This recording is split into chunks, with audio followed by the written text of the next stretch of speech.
Non, Jérém Star n'a pas épousé Jérém Star. Du moins pas au regard de la loi.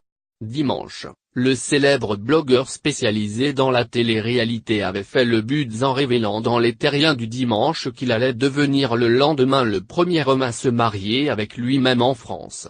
Ce n'est pas une blague, les vermines. Je me marie demain. Je serai ainsi le premier sologame de France. Cérémonie diffusée semaine pro /LTD, confirmait-il dans la foulée sur Twitter. Et effectivement lundi, une cérémonie a eu lieu à la mairie du 1er arrondissement de Paris en la présence de plusieurs personnalités comme Laham, Raquel Garrido ou encore Absatoussi. Ces deux dernières ont d'ailleurs tenu le rôle de demoiselles d'honneur de Jérém Star. Toutefois, contrairement à ce que clame Jérém Star, son mariage à lui-même n'a rien d'officiel et encore moins de légal.